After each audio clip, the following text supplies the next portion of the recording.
is here in person as well as those listening in on the phone. If you would like to provide public comment at today's meeting, and if you have not already done so, please let Thomas in the back of the room or Justine on the call-in line know what items you would like to speak on today. Madam Secretary, please begin by calling the roll. Good morning. Elizabeth. I'm a senior board analyst, Elizabeth Eel, sitting in for Secretary of the District, Amrit Kawan. So with that, roll call, Director Conroy. Absent. Judice. Here.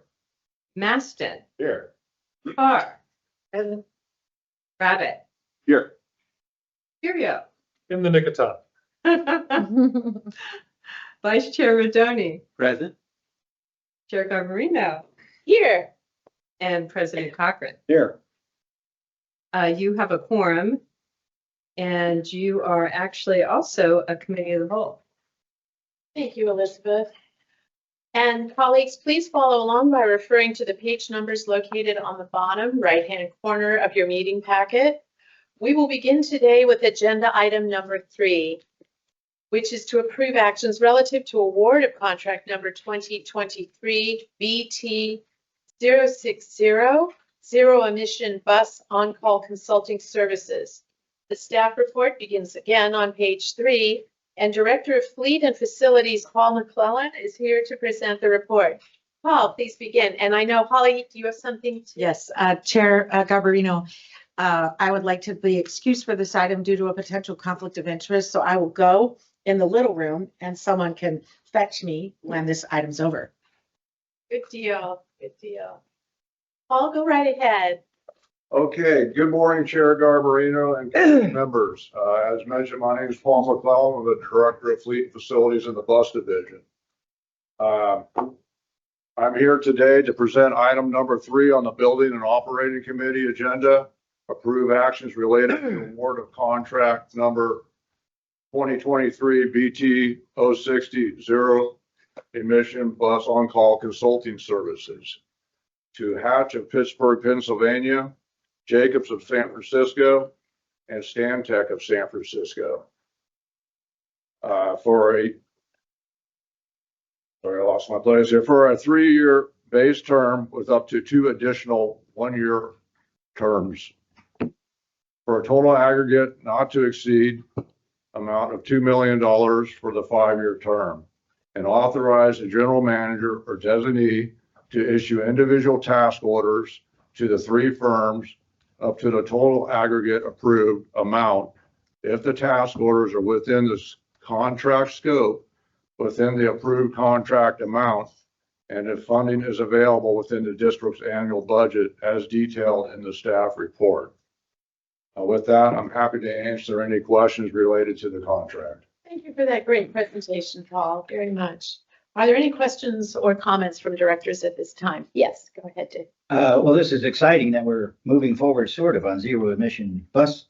What does on-call consulting really mean? What might they be asking?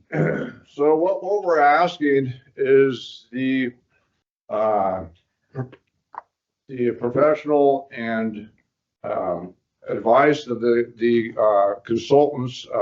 What we would actually be looking for is layout and design, procurement, and just best practices going forward with our zero emission rollout plan. One of the first things we would ask of the consultants to reevaluate our rollout plan post pandemic. We had a rollout plan that was approved back in 2021. However, given the current operating conditions and the change in ridership since the initial plan was created, we need to reevaluate that plan. So. And my second comment, $2 million, I know we deal with lots of figures here, but $2 million seems like a lot of money. And there's nothing in here about how they're charging. We just don't want to read in the paper that there's an invoice for $1,500 an hour. They're not charging that much, are they? I'll address this. So on-call contracting is a common thing we do for professional services. The firms are hired on the basis of the qualifications, and there's agreed to billing rates that are audited as part of the contract, and then there's a property markup if you wish. And so there's no $1,500 billing rates. And the beauty of this, it gives us flexibility in when we have variable scope over the next couple of years to call a firm or all three firms, give them a scope of work and get hourly, not rates, but hourly estimates from them. And then to do a task order, which is basically a small contract with them for a specific scope for a certain number of hours. And so it has all the safeguards built in, similar to all of our other on-call contracts. Has gone through legal review as well as through our procurement staff. Very good, thank you. Anyone else? Yes, Bert. Yes, does this include the electrification equipment and everything associated with it, or is it just the transit? This is looking at the facility side of it and, well, first overall plan and then what facilities may need to be constructed and where they would be placed and laid out. So this is part of our compliance with CARB, is to get firms on board that provide expertise that we do not have in-house that can assist us in moving forward with next steps in our zero emission bus plan. Yes, Michael. I believe I know the answer to this, but I'm going to ask for it to be spelled out. And that is, what are the challenges to bringing this in-house, even if it means hiring to bring it in-house? We have no expertise in-house. The market to hire people with this expertise is very limited currently. And we don't have enough work to have a full-time team of, engineers and planners to implement this. So it's prudent for us to go outside and seek help to supplement our staff and to supplement our team at BUS.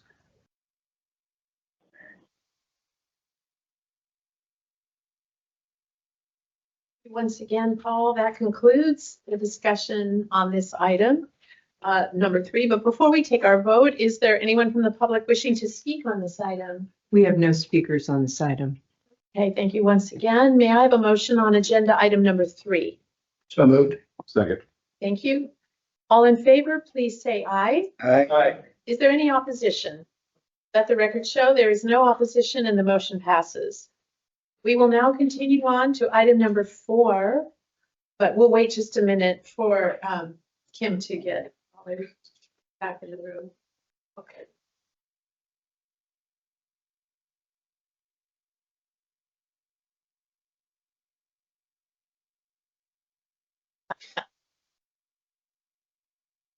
Sometimes they're. Okay. We will continue on now to item number 4, which is to authorize execution of the second amendment to contract number 2020D 006B on-call video production services with Firestarter Studios.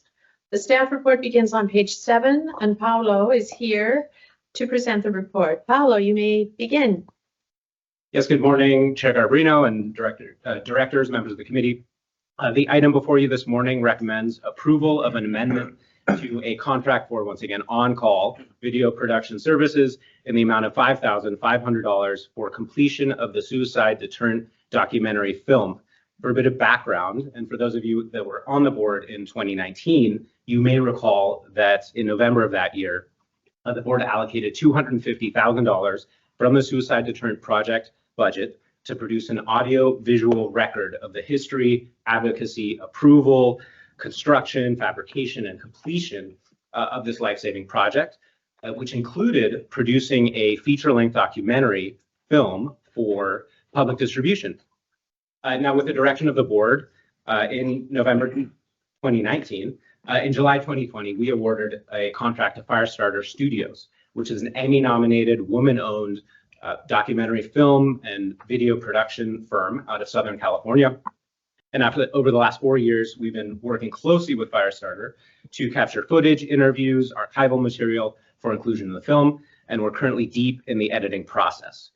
We expect the film to be completed later this year and look forward to sharing opportunities to view the film both in person and online or virtually as soon as those become available. Now, the reason today's item, which is a quite modest amount, it is before you because we originally anticipated the completion of the film prior to the July 2024 commemoration ceremony. However, since the editing process is still wide open, we wanted to include footage from that ceremony, both interviews and all the footage we captured that day, and thought it prudent to make sure we had that in the film. This required an additional day of footage, or filming rather, that was outside of the scope of the original project, and brings the total contract amount above the $250,000 threshold for the general manager's approval. And I should note that the filming is also dual purpose. It both provided us content and footage to include in the documentary film, but it also provided the district with a official recording of the ceremony that is available edited on the district's YouTube channel. And for the advocates, family members who are not able to make the ceremony, that's been a very helpful and welcome asset for us to have. So we very much look forward to completing the film and sharing it with you and the broader community. I want to thank you for your support of this project and also for your consideration of this item. And with that, I'm happy to answer any questions you may have. Thank you, Paulo, for the presentation. Are there any questions or comments from directors at this time? Yes, Holly, go ahead. So Paulo, I just wanted to thank you so much for shepherding this work and for coming back to us. Historically documenting a project like this has value, not just for us, but for future generations. And were the technology available when the bridge was just built, I think we would all be very excited for that. And I know we covet the photos that we have and other ways that we can kind of see some of the construction work that was done at that time. Also providing the families with that, especially the ones that could not make the ceremony, is really a great gift. So I want to commend you on your work, and I can't wait to see the film, and I would move to approve the item. Thank you, Holly. Anyone else with any questions or comments? It is such a great report and very meaningful. I've lost a very dear friend to the bridge, and I'm so grateful to everyone involved. Great. Okay. We do have a motion. Second. Thank you. All those. Oh, what about public comment? Good point. Yeah. There's no one here to make public comments. Okay. Great. Thank you. All those in favor, please say aye. Aye. Aye. I know you're waiting. Yeah. Is there any opposition? Seeing none, we'll let the record show there's no opposition and the motion passes. Great. Thank you again, Paulo. Thank you. We will continue now on to item number 5, which is an informational monthly report from the board appointees on the Sonoma Marin Area Rail Transit Board. And I will start off the report by reminding you all that I met a new friend, an endodontist, on Wednesday, so I missed the meeting. And my dear colleagues, Barb and David, are going to fill you in. I also have the general manager's report and a lot of show and tell. Go ahead. Thank you. It was a short but meaningful meeting, if you can do that in a transit agency. The first thing I'll announce is that September is Rail Safety Month. So you can look for all kinds of rail safety announcements, I guess is a way to say it. The part that I thought was exciting, and Bert and Mike will appreciate this, is that we've started a pilot program. We have 300 electric assist bikes and 75 hubs, and there are about 20 bikes per hub. I'm sure this means something to you, but they're Class 1E bikes. Someone asked how fast they went. We said 20 miles an hour. Is that good? All right. And it's a joint agreement. It isn't just the bridge, but the interesting comment I thought from the whole thing was someone got up to the mic and asked if we could track the bikes if they're lost, and we can. The other big news, and David will have other news too, we got a text from Eddie yesterday that we now have reached the peak in our ridership, 4,030 riders in one day. We're hoping to have 90,000 riders in August, for the month of August. And part of that is because school has started and we have a number of students that use us for school. The other interesting thing I thought was the senior ridership has gone up 144%. But part of that's because we let them on for free. So we're anticipating a report that shows what the trade-off is from having people ride for free versus what the ridership is and the income is. So I'll let David do the rest of it.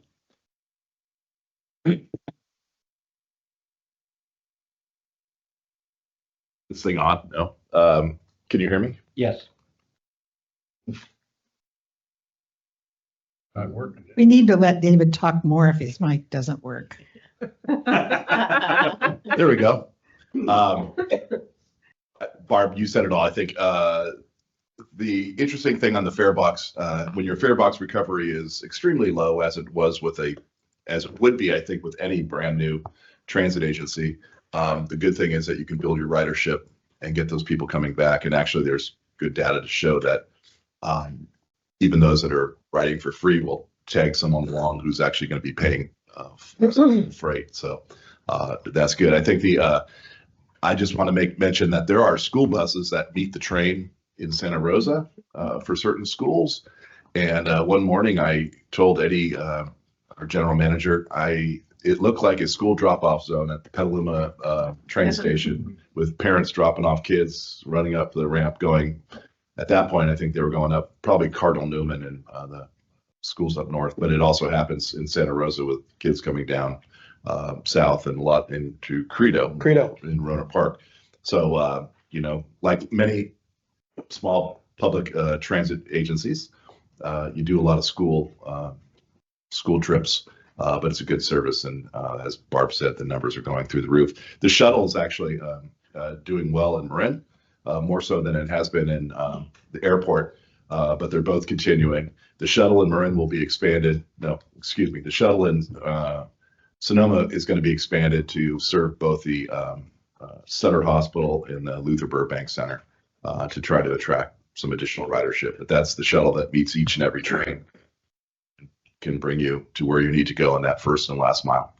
So all good. Well, thank you both very much. Again, I'm sorry I missed the meeting, and I did do my homework. That was the only thing I was going to report, was about the expanded services of the connector at the airport station. And as I was on my way to meet my endodontist, which I thought, this won't be good, there goes the SMART train, 3 cars. And I just thought, enough service, 3 cars. That's a good thing. So that put a smile on my face. And I thought about that while getting the 8 shots that put me. So on to good stuff. Thank you both again very much. That concludes the discussion on this item. But before we move on, is there any of my colleagues who have a comment about the SMART report? Or anyone from the public that wishes to speak on this item? There's no one from the public. Thank you. No action is required for item number 5, so we will continue on to item number 6, which is the status report on engineering projects. That report begins on page 11, and John is here to give the report. Please go ahead, John. Yes, good morning, Chair Garbarino, members of the committee. My written report is before you, and I'm happy to answer any questions you may have. Any questions, colleagues? No? Okay, thank you, John. Oh, Michael, sorry. I'm thought just you just happy to see, waved. I'm just happy to see that my beard is a fashion statement spreading through upper staff. Great. Okay, any other questions of John? Fashion statement. Good one. Don't count on me, Mike. Fashion. Good. Thank you again, John. There's no action associated with this item, but is anyone from the public wishing to speak? There's no one here from the public. Okay, so, or do they want to address the committee under item number 7, which is public comment? Correct. No one from the public. Okay. Thank you. With that, and through God's grace, we have reached the end of the agenda. May I have a motion to adjourn this meeting? It is 9:20. So moved. Hearing obviously no objections, that concludes the meeting of the Building and Operating Committee. Thank you, colleagues.